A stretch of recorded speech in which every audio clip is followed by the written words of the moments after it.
పృథివీ సూక్తము. అథర్వణ వేదంలో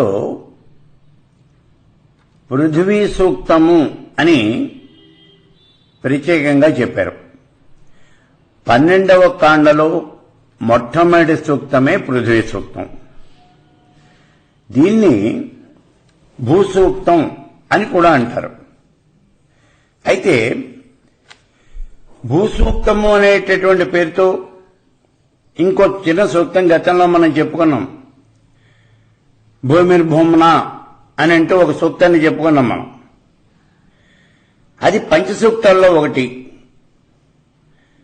అసలు పంచసూక్తాలు అంటే పురుష సూక్తం, స్త్రీ సూక్తం, భూసూక్తం, నీలా సూక్తం, మన్యు సూక్తం. ఈ ఐదింటిని పంచసూక్తాలు అని అంటారు. ఈ పంచసూక్తాల్లో ఒకటి భూసూక్తం. అది చిన్నగా ఉంటుంది. కానీ ఇక్కడ ప్రత్యేకంగా పృథివీ సూక్తము అని అథర్వణ వేదంలో ఇచ్చారు. ఇందులో భూమి యొక్క ప్రాశస్త్యాన్ని, భూమి యొక్క గొప్పతనాన్ని ఇవన్నీ కూడా చెప్పారు. చెప్పి మాకు సుఖాలు కలిగించవలసింది అని ఆ భూదేవిని ప్రార్థన చేస్తూ ఉన్నారు. అయితే అథర్వ వేదంలో చాలా గొప్పదైనటువంటి సూక్తం ఏమిటి అంటే ఈ పృథ్వీ సూక్తం. నిజంగా చెప్పాలంటే అథర్వ వేదానికి తలమానికమైనటువంటిది ఈ పృథ్వీ సూక్తం. అయితే ఈ పృథివీ సూక్తము అనేటటువంటిది ఒక అథర్వ వేదానికే కాదు, మిగిలినటువంటి 4 వేదాలకి కూడా తలమానికము అని చెప్తూ ఉన్నారు కొంతమంది విమర్శకారులు. అంత గొప్పదైనటువంటి ఈ పృథ్వీ సూక్తం అథర్వణ వేదంలో ఉంది. ఇందులో మొత్తం 63 మంత్రాలు ఉంటాయి ఈ పృథ్వీ సూక్తంలో. ఇందులో చాలా గొప్పదైనటువంటి విషయం ఏమంటే ఈ పృథ్వీ సూక్తంలో 30వ మంత్రం. అందులో ఓ భూదేవి, మాతో పాటుగా మా శత్రువులను కూడా నువ్వు పవిత్రం చేయవలసింది అని ప్రార్థన చేస్తూ ఉన్నారు. ఇది చాలా చాలా చాలా గొప్పదైనటువంటి భావన. ఇది ఎంత గొప్పదైనటువంటి ప్రార్థనో చూడండి. మమ్మల్నే కాదు, మా శత్రువులను కూడా నువ్వు పవిత్రం చేయి, నువ్వు పావనం చేయి అని ప్రార్థన చేస్తూ ఉన్నారు. ఈ కారణం చేతనే ఈ పృథ్వీ సూక్తము అనేది ఒక అథర్వణ వేదానికే కాదు, 4 వేదాలకి కూడా తలమానికము అని చెప్పడం జరుగుతున్నది. ఇక ఈ సూక్తం యొక్క అర్థం ఏమిటి, ఇందులో ఏం చెప్పారు, ఈ విషయాన్ని చూద్దాం. సత్యము, బృహద్వతము, ఉగ్రమైనటువంటి దీక్ష, తపస్సు, బ్రహ్మయజ్ఞము, ఇవి ఈ భూమిని నుంచోబెడుతూ ఉన్నాయి, అంటే భూమికి ఆధారం అవుతూ ఉన్నాయి. అటువంటి భూమి మాకు విశాలమైనటువంటి స్థానాన్ని కల్పించుగాక. ఈ భూమి ఎక్కడో లేదు, మానవుల మధ్యనే ఉన్నది. అయినప్పటికీ ఇది మానవులను ఏ రకంగా కూడా బాధించదు. ఈ భూమి ఒక చోట ఎత్తుగా ఉంటుంది, ఒక చోట లోతుగా ఉంటుంది. మహాశక్తి కలిగినటువంటి ఔషధులు అన్నీ కూడా ఈ భూమిలోనే ఉన్నాయి. అటువంటి ఈ పృథివీ మా కోరికలన్నీ కూడా తీర్చుగాక. భూమి మీద సముద్రాలు, నదులు, పర్వతాలు, కొండలు, బండలు, రాళ్లు, రప్పలు అన్నీ కూడా ఇక్కడే ఉన్నాయి. విచిత్రం ఏమంటే దట్టమైనటువంటి అరణ్యాలు ఈ భూమి మీదే ఉన్నాయి. వ్యవసాయం కూడా ఇక్కడే జరుగుతూ ఉన్నది. అనేక రకాలైనటువంటి వన్య ప్రాణులు, క్రూర మృగాలు అరణ్యంలో తిరిగే మృగాలు అవన్నీ కూడా ఇక్కడే ఉన్నాయి. ఇలా అన్నింటినీ కలిగి ఉన్నటువంటి ఆ భూమి మమ్మల్ని సుఖంగా చూచుగాక. ఈ భూమి మీదనే దశ దిశలు ఉన్నాయి. అన్నము అనేది ఇక్కడే పుడుతూ ఉన్నది. అన్ని ప్రాణుల్ని కూడా ఈ భూమి భరిస్తూ ఉన్నది. అటువంటి భూదేవి మాకు అన్నాన్ని ఇచ్చుగాక, గోసంపదను ఇచ్చుగాక. భూమి మీద పూర్వకాలంలో అనేక మంది గొప్పవాడు నివసించారు. దేవతలు, రాక్షసులు వీళ్ళందరూ కూడా యుద్ధం చేశారు ఈ భూమి మీదనే. ఈ భూమి మీదనే ఆవులు, గుర్రాలు, పక్షులు, పశువులు 84 లక్షల రకాలైనటువంటి జీవరాశి అంతా కూడా ఈ భూమి మీదే నివసిస్తూ ఉన్నది. అటువంటి భూమి మాకు ధనాన్ని, తేజస్సుని ఇచ్చుగాక. ఈ భూమి విశ్వంభర, ఈ చరాచర జగత్తునంతా కూడా భరిస్తూ ఉన్నది. వసుంధర, హిరణ్యాక్ష, ఇలా అన్నింటినీ భరించేటటువంటి ఈ భూమి దేవతలైనటువంటి వైశ్వానరుణ్ణి, హిరణ్యగర్భుణ్ణి, ఇంద్రుణ్ణి, అగ్నిని వీళ్ళందరినీ కూడా భరిస్తూ ఉన్నది. అటువంటి భూమి మాకు ధనాన్ని ప్రసాదించుగాక. దేవతలు అనిమిష్యులు అనబడతారంటే వాళ్ళకి కనురెప్పలు ముయ్యటము అనేది లేదు. అలా కనురెప్పలు ఆర్పనటువంటి దేవతలు ఈ భూమిని అహర్నిశలు రక్షిస్తూ ఉన్నారు. ఇలా దేవతల చేత రక్షించబడుతూ ఉన్నటువంటి ఈ భూదేవి మాకు ప్రియమైనటువంటి మధువుని, వర్చస్సుని కలిగించుగాక. మొట్టమొదటగా ఈ భూమి జలంలో ఉన్నది. చాలా గొప్ప పురుషులు, మహాపురుషులు అందరూ కూడా ఈ భూమి మీదే సంచరించారు. ఈ భూదేవి చాలా గొప్పది. ఆవిడ యొక్క హృదయం అంతా కూడా అమృతమయం. అటువంటి భూదేవి మా అందరికీ కూడా నివాసాన్ని కల్పించాలి. మాకు దివ్యమైనటువంటి తేజస్సును, కాంతిని, బలాన్ని ఇవ్వాలి. ఈ భూమికి 4 వైపులా అహోరాత్రులు నీరు ప్రవహిస్తూ ఉంటుంది. అలా ప్రవహించేటటువంటి నీరు ప్రమాదాన్ని కూడా ఒక్కొక్కసారి కలుగజేస్తూ ఉంటుంది. అలా ఉన్నటువంటి ఆ భూమి మాకు మంచి ఫలితాన్ని ఇచ్చుగాక. దేని మీదైతే శ్రీ మహావిష్ణువు విశ్రమించాడో, దేనిని అశ్విని దేవతలు నిర్మించారో, దేన్ని శత్రువులు లేకుండా చేసి ఇంద్రుడు తన వశం చేసుకున్నాడో, అటువంటి భూదేవి తల్లి బిడ్డకు పాలిచ్చినట్లుగా రుచికరమైనటువంటి పదార్థాలు అన్నీ కూడా మాకు అందించుగాక. ఓ భూదేవి, ఇక్కడ ఉన్నటువంటి కొండలు, కోనలు, గిరులు, తరువులు, పర్వతాలు అన్నీ మాకు శుభాన్ని కలుగజేయుగాక.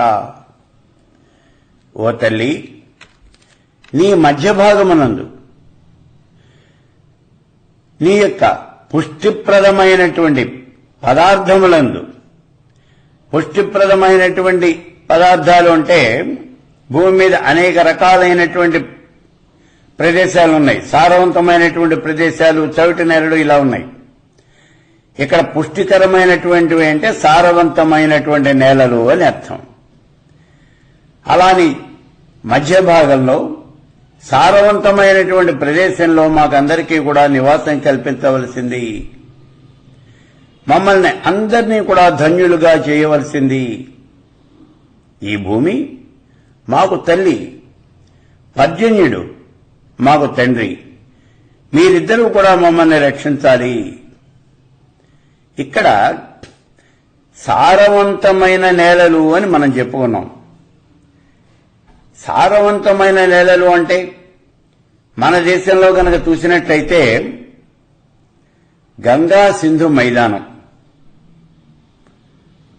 ఇది భారతదేశం మొత్తం మీద అత్యంతమైనటువంటి సారవంతమైనటువంటి నేల. ఈ కారణం చేతనే ఆర్యులు మన దేశానికి వచ్చినప్పుడు మొట్టమొదటిగా సప్త సింధు ప్రాంతంలో నివాసాన్ని ఏర్పాటు చేసుకున్నారు అని చెప్పుకున్నాం మనం. ఆ తర్వాత కూడా వాళ్ళు ఎక్కడికి వెళ్లారు అంటే గంగా పరివాహక ప్రాంతానికి విస్తరించారు. అంటే గంగా సింధు మైదానం పూర్తిగా వాళ్ళు ఆక్రమించుకున్నారు. కారణం ఏమిటి అంటే చాలా సారవంతమైనటువంటి నేల ఈ గంగా సింధు మైదానం. ఇక్కడ విచిత్రం ఏమిటి అంటే విత్తనాలు జల్లితే చాలు అవి మొక్కలు మొలిచేస్తాయి. అంత సారవంతమైనటువంటి నేల.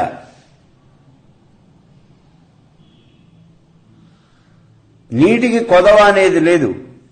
చాలా గొప్పదైనటువంటి నేల. అందుకే పూర్వకాలంలో మునీశ్వర్లు ఋషీశ్వర్లు అందరూ కూడా గంగానది దగ్గరికి వెళ్లి గంగానది యొక్క ఒడ్డున ఆశ్రమాన్ని ఏర్పాటు చేసుకుని అక్కడ వాళ్ళంతా కూడా తపస్సు చేశారు అని చెప్తూ ఉంటారు.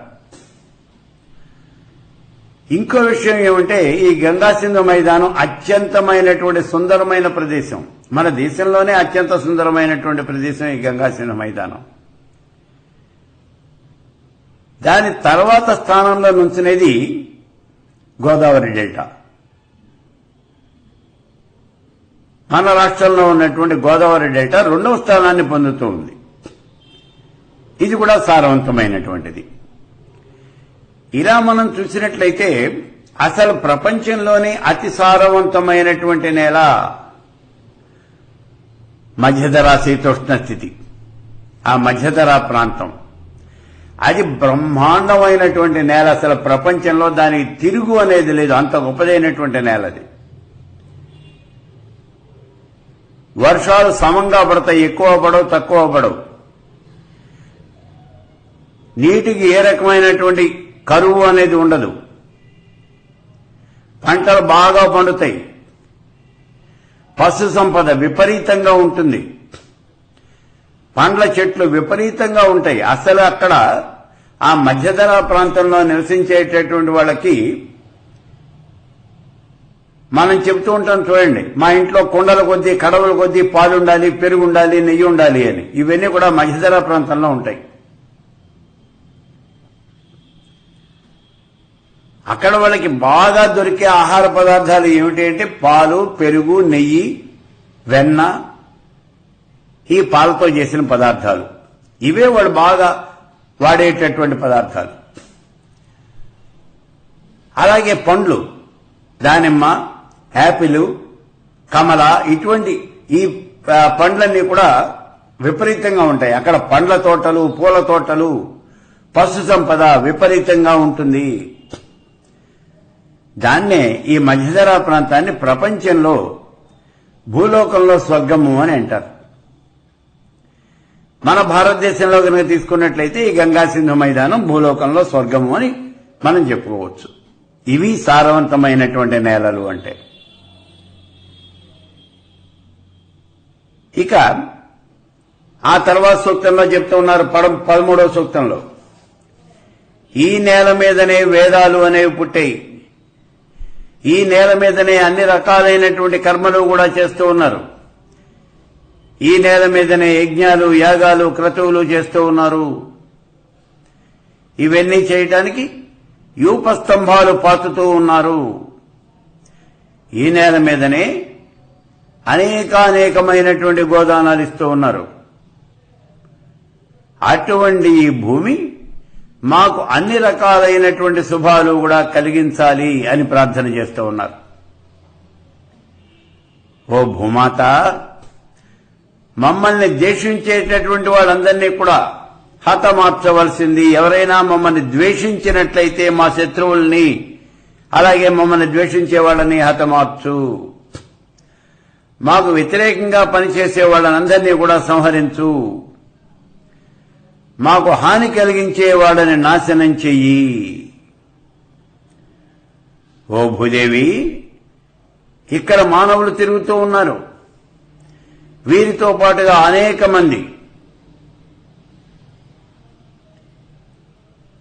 వీళ్లతో పశువులు, పక్షులు, వన్యమృగాలు, క్రూర జంతువులు వీళ్ళందరినీ కూడా నువ్వే భరిస్తున్నావు. మానవులు తిరుగుతూ ఉన్నారు అన్నాం. మానవులతో పాటుగా అనేక మంది అంటే రాక్షసులు కూడా ఇక్కడే తిరుగుతూ ఉన్నారు. మానవులు తిరుగుతున్నారు, రాక్షసులు తిరుగుతున్నారు. పశువులు, పక్షులు, గ్రామీణ జంతువులు, అరణ్య జంతువులు, క్రూర జంతువులు ఇవన్నీ కూడా ఈ భూమి మీదే తిరుగుతూ ఉన్నాయి. వీళ్ళందరినీ నువ్వే భరిస్తూ ఉన్నావు. వీళ్ళందరి కోసమే సూర్యుడు తన యొక్క కాంతి కిరణాలన్నీ ప్రసరింపజేస్తూ ఉన్నాడు, అమృతాన్ని పంచుతూ ఉన్నాడు. అటువంటి వీళ్ళందరినీ కూడా నువ్వు రక్షించవలసింది. వీరంతా నీ వాళ్లే, నీ సొంత మనుషులు, నీ యొక్క బిడ్డలు. ఈ భూమి మీద ఉన్నవాళ్ళు, వాడు మానవుడైనా రాక్షసుడైనా ఇద్దరు నీ బిడ్డలే. మంచివాడు, చెడ్డవాడు, దుర్మార్గుడు, హంతకుడు, దోపిడీదారుడు వీళ్ళంతా నీ బిడ్డలే. కాబట్టి ఓ భూదేవి, నీ మీద సంచరించేటటువంటి ఈ భూమి మీద సంచరించే వాళ్ళందరూ కూడా నీ బిడ్డలే. సూర్యకిరణాలు మాకు సంతానాన్ని ఇవ్వాలి, తీయటి మధురమైనటువంటి వాక్కుల్ని ఇవ్వాలి. ఓ భూమి, నువ్వు మధురమైనటువంటి పదార్థాలన్నీ మాకు ప్రసాదించవలసింది. ఈ భూమి ధనానికి మూలం, మోక్షానికి మూలం, ధర్మాన్ని రక్షిస్తూ ఉంటుంది, అందరికీ సుఖాన్ని ఇస్తూ ఉంటుంది. అటువంటి భూమి మీద మేము సంచరించాలి. ఇలా మానవుడు కోరుతూ ఉన్నాడు. ఈ భూమి మీద మేము సంచరించాలి అంటే మేము ఎక్కడికి కావాలంటే అక్కడికి వెళ్ళగలగాలి. ఈ భూమి అంతా మాదే. ఉదాహరణకి మన దేశంలోనే తీసుకోండి. మన దేశంలో ఉన్నటువంటి మానవుడు, ఈ పౌరుడు ఏ ప్రాంతంలో అయినా ఉండవచ్చును. నేను అలాగే ఉండాలి అనేది ఈ మానవుడి యొక్క కోరిక. కావాలి అనుకుంటే నేను కాశ్మీర్లో ఉంటాను, లేదు కన్యాకుమారిలో ఉంటాను. ఎక్కడైనా ఉండే హక్కు మాకుంది. కానీ వాస్తవంలోకి వచ్చేటప్పటికి ఏమవుతోంది అంటే సంకుచితమైనటువంటి స్వభావంతో, స్వార్థంతో మిగిలినటువంటి వాళ్ళు ఇక్కడ ఉండటానికి వీల్లేదు, మీరంతా వెళ్లిపోవాలి అని చెప్పేసి కొంతమంది ఈ దుర్మార్గము, దౌర్జన్యం అవి చేస్తూ ఉన్నారు. ఈ ప్రాంతం మాది అని వాళ్ళందరూ కూడా దాని మీద ఒక రకమైనటువంటి జులుమును ప్రదర్శిస్తూ ఉన్నారు. ఇది చాలా తప్పైనటువంటి పని. ఉదాహరణకి మహారాష్ట్ర అనేది మహారాష్ట్రలే ఉండాలి, ఇంకెవరో ఉండకూడదు అని శివసేన వాళ్ళంతా కూడా అక్కడ ఉద్యమాలు లేవదీస్తూ ఉంటారు మధ్య మధ్యలో. మొన్న ఎప్పుడో నేను పేపర్లో చదివాను, షిరిడీలో సాయిబాబా మందిరం దగ్గర ఉన్నటువంటి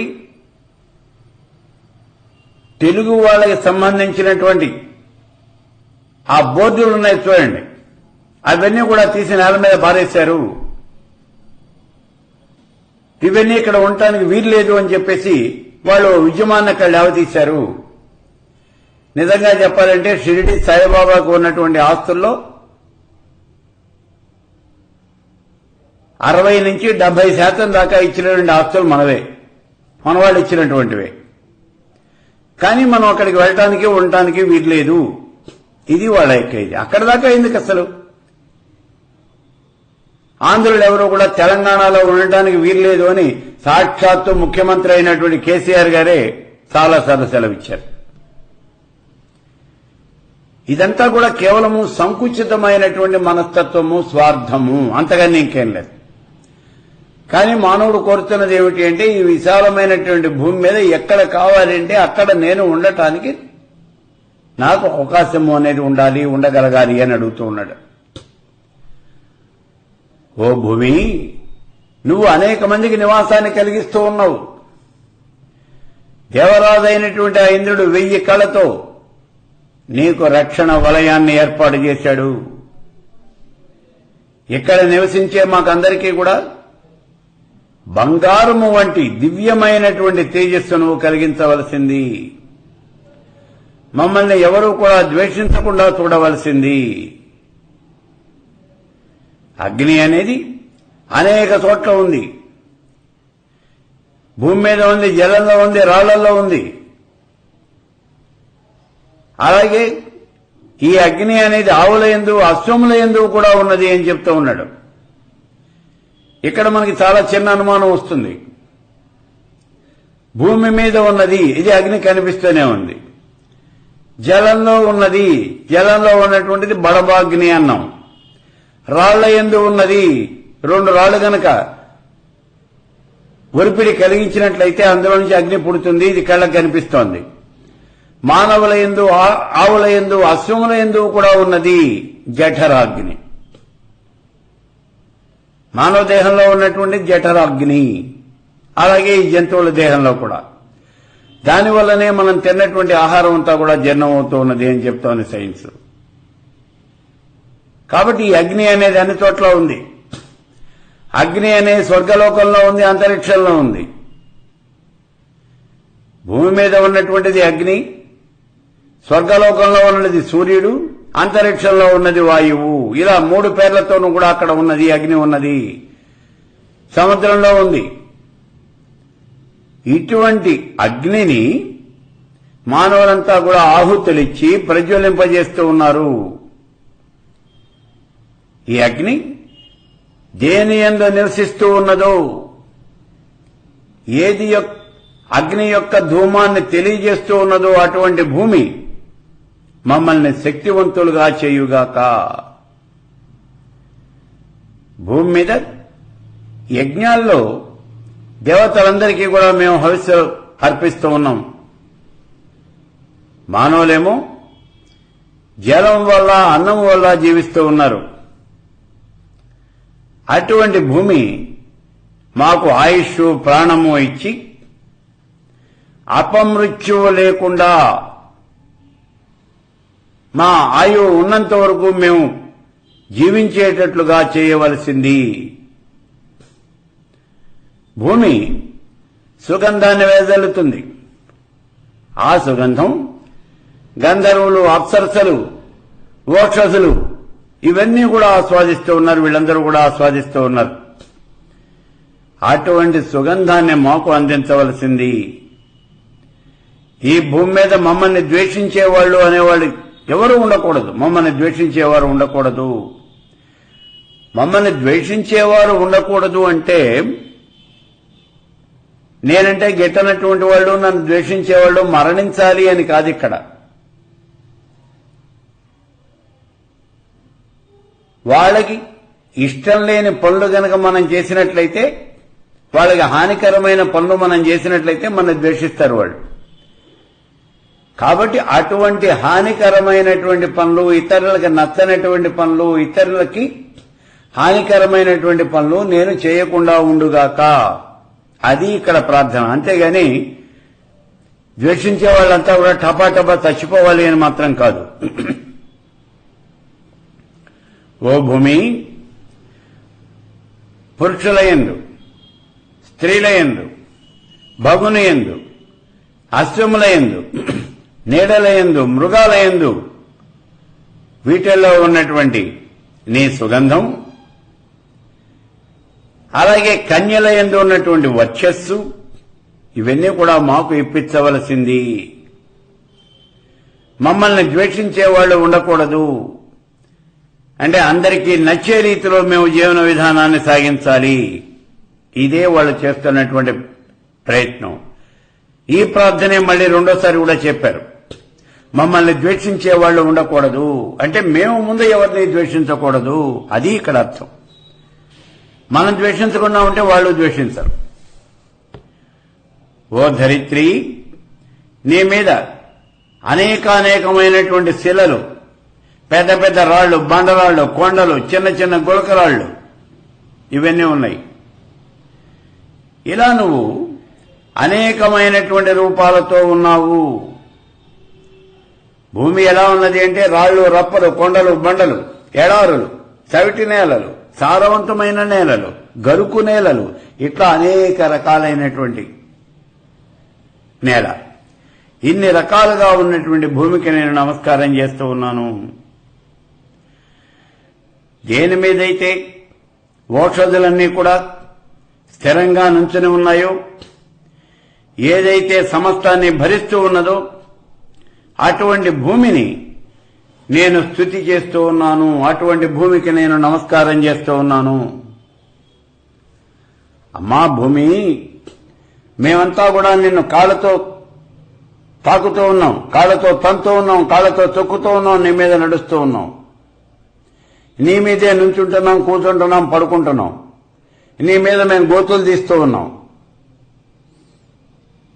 మేము ఇలా చేసే పనుల వల్ల నీకు ఏమాత్రం కూడా బాధ అనేది కలగకుండా ఉండుగాక. వేదాలతో వర్ధిల్లేది, క్షమాగుణం కలిగినటువంటిది అటువంటి భూమిని నేను స్తుతి చేస్తూ ఉన్నాను. ఆ భూమికి నేను ఆహుతులు అర్పిస్తూ ఉన్నాను. భూమి మా అందరికీ కూడా అన్న సారాన్ని ఇచ్చి బలాన్ని ధరించవలసింది. మా మీద పవిత్రమైనటువంటి జలం పడుతూ ఉన్నది, దానివల్ల మేమంతా కూడా పవిత్రులవుతూ ఉన్నాం.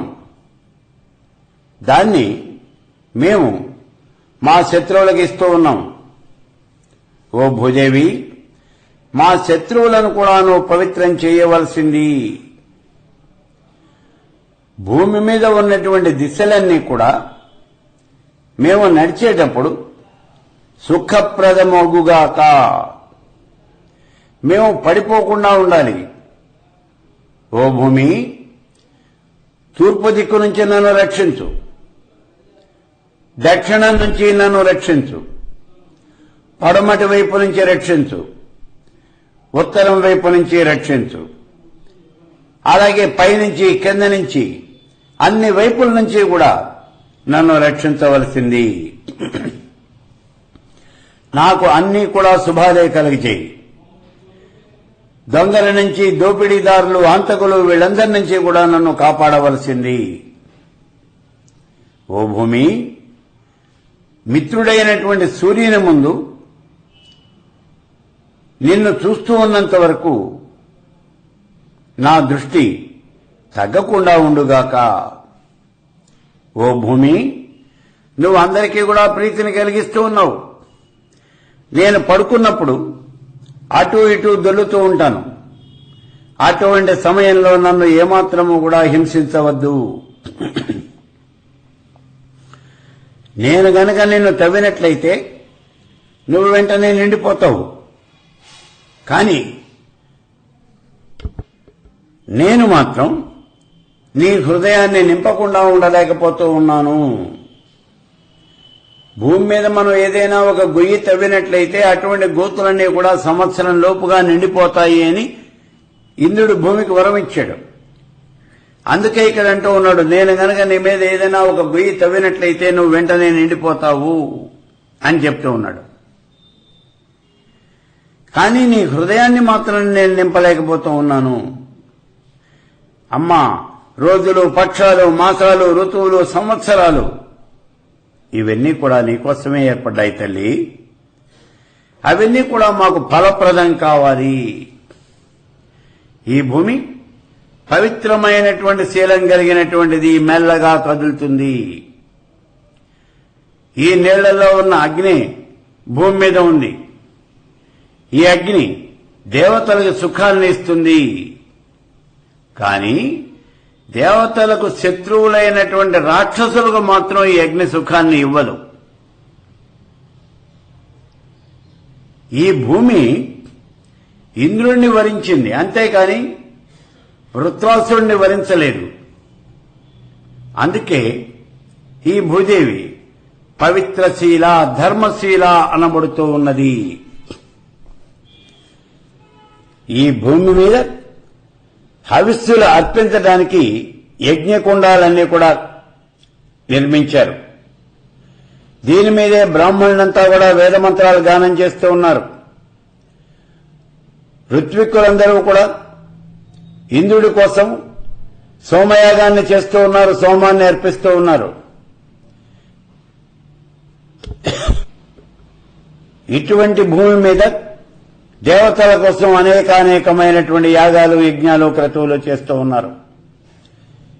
దేని మీదైతే ఋషులందరూ కూడా యజ్ఞయాగాది క్రతువులు చేశారో అటువంటి భూమి మాకు ధనాన్ని ఇచ్చుగాక.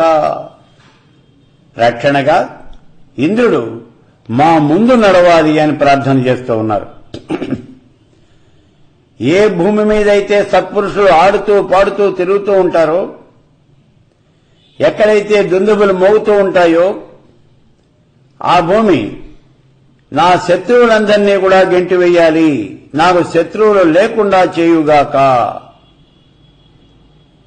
ఈ భూమి మీద రకరకాలైనటువంటి ధాన్యం పండుతుంది. పర్జన్యుడు వర్షం కురిపిస్తాడు, అందరినీ పోషిస్తాడు. అటువంటి భూమికి నేను నమస్కారం చేస్తూ ఉన్నాను. భూమి మీద అనేక రకాలైనటువంటి మృగాలు, పశువులు, పక్షులు అన్నీ కూడా తిరుగుతూ ఉన్నాయి. ఇవన్నీ కూడా ఆటలాడుతూ ఉన్నాయి. సమస్తమైనటువంటి విశ్వాన్ని కూడా తనలో ధరించేటటువంటి ఈ భూమి యొక్క దిశలు అన్నీ కూడా ప్రజాపతి మా కోసం అందంగా తయారు చేయాలి. అనేకానేకమైనటువంటి నిధులు ఇవన్నీ కూడా భూమిలో ఉన్నాయి. వీటన్నింటినీ తనలో దాచుకున్నటువంటి భూమి నాకు బంగారం, రత్నాలు ఇవన్నీ కూడా ఇచ్చుగాక. ధనాన్ని ఇచ్చేటటువంటి భూదేవి నాకు అందంగా మణులను ప్రసాదించాలి. భూమి మీద అనేక రకాలైనటువంటి భాషలు మాట్లాడే వాళ్ళు ఉన్నారు. అనేక ధర్మాలున్నాయి. అయినప్పటికీ కదలకుండా అలాగే నుంచుని పాలిచ్చే ఆవులాగా ఈ భూమి నాకు అమితమైనటువంటి ధనాన్ని ఇచ్చుగాక. ఓ భూమి, నీ మీద భయంకరమైనటువంటి విషసర్పాలున్నాయి, కాటు వేసే కీటకాలున్నాయి, కొండెతో కుట్టే తేళ్లున్నాయి, మండగబ్బలున్నాయి. ఇవన్నీ కూడా నా దగ్గరికి రాకూడదు. అన్ని శుభాలతోనూ నన్ను రక్షించవలసింది. ఓ తల్లి, నీ మీద దుర్మార్గులు, సన్మార్గులు, దొంగలు, హంతకులు అందరూ కూడా తిరుగుతూ ఉన్నారు. అందుచేత ఏమాత్రము భయము లేనటువంటిది, శత్రు రహితమైనటువంటిది, శుభప్రదమైనటువంటిది అయినటువంటి మార్గాన్ని మాకు చూపించవలసింది, మమ్మల్ని రక్షించవలసింది. శత్రువులను భరించేది, పుణ్యపాపాలు సహించేది, గొప్ప గొప్ప పదార్థాలు కలిగినటువంటిది, వరాహాన్ని వెదుగుతున్నది అయినటువంటి ఈ భూమి వరాహానికి అందునుగాక. హిరణ్యాక్షుడు అనే రాక్షసుడు ఈ భూమిని చాపగా చుట్టి నీళ్లలో వారేశాడు. ఆ సమయంలో శ్రీ మహావిష్ణువు వరహావతారం ఎత్తి ఆ భూమిని రక్షించాడు అని మనకు వేదాలు చెప్తూ ఉన్నాయి. అందుకే ఇక్కడ అంటూ ఉన్నాడు, ఈ భూమి వరాహానికి అందునుగాక. అంటే వరహావతారం ఎత్తినటువంటి శ్రీ మహావిష్ణువు ఈ భూమిని రక్షిస్తాడు, అలా రక్షించాలి అని ప్రార్థన చేస్తూ ఉన్నారు. ఓ భూమి, నరమాంస భక్షకులు, యక్షులు, రాక్షసులు, కిన్నెరలు, కింపురుషులు, సిద్ధులు, సాధ్యులు, అడవి మృగాలు, క్రూర మృగాలు, వీటన్నింటి నుంచి నువ్వు దూరం నుంచే సంహరించవలసింది. వాటిని వేటిని కూడా, అంటే మాకు హాని కలిగించడానికి వచ్చే ఎవరిని కూడా మా దగ్గరికి రానియద్దు. వాళ్ళు యక్షులోని, గంధర్వులోని, దేవతలోని ఎవరైనా సరే మమ్మల్ని సంహరించాలి, మాకు హాని కలుగజేయాలి అనే ఉద్దేశంతో వచ్చేవాళ్ళు ఎవరిని కూడా మా దగ్గరికి రానియద్దు. గంధర్వులు, అప్సరసలు, అలాగే దానానికి ప్రతిబంధకమయ్యేటటువంటి రాక్షసులు, పిశాచాలు, వీళ్ళెవరినీ కూడా మా దగ్గరకు రానియద్దు, మాతో కలవనియద్దు. ఈ భూమి మీద 4 కాళ్ళ జంతువులు, హంసలు, గద్దలు, రాబందులు, చిలకలు, గోరింకలు, కాకులు, రకరకాలైనటువంటి పక్షులు ఇవన్నీ కూడా తిరుగుతూ ఉన్నాయి. గాలి దుమ్మును లేపుతోంది, చెట్లను విరక్కొట్టేస్తోంది. గాలికి ఇక్కడ నిప్పంతా కూడా మండిపోతూ ఉన్నది. రాత్రిపూట చీకటి నల్లగా ఉంటుంది, పొద్దు పొడుపు అనేది ఎర్రగా ఉంటుంది, వర్షంతో భూమి తడుస్తుంది. అటువంటి భూమి మాకు శుభప్రదముగాక. భూమి, ఆకాశం, అంతరిక్షం, అగ్ని, సూర్యుడు, జలము, మేఘము, విశ్వదేవతలు అందరూ కూడా మాకు కదిలేటటువంటి శక్తిని కలిగించారు.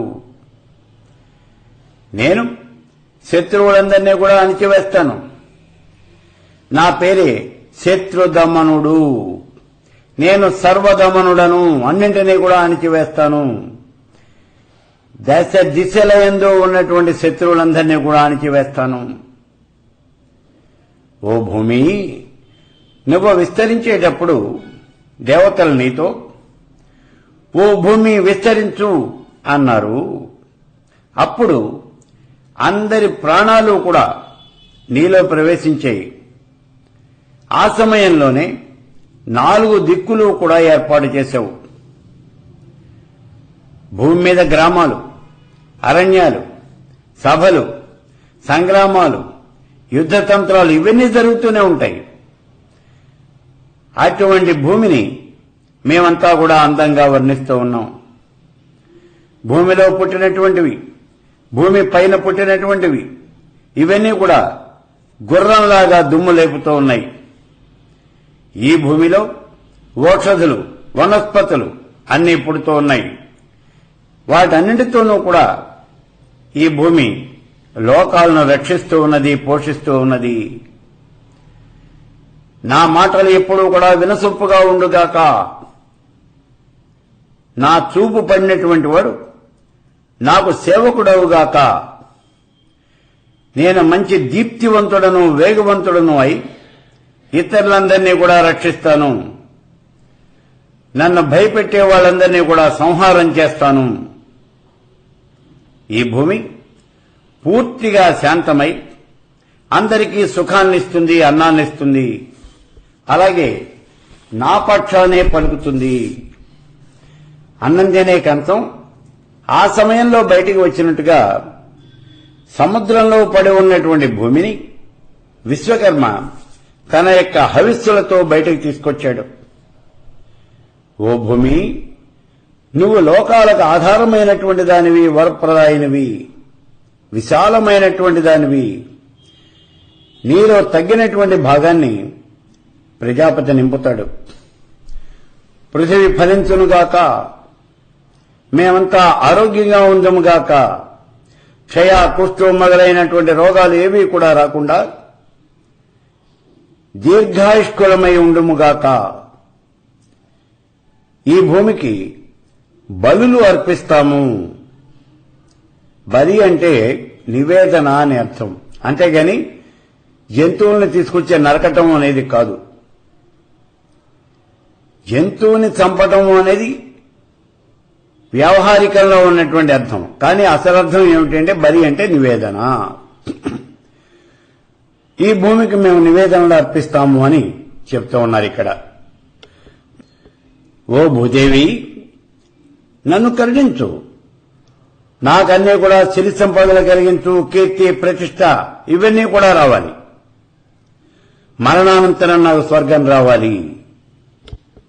నన్ను అత్యంతమైనటువంటి దయతో చూడు.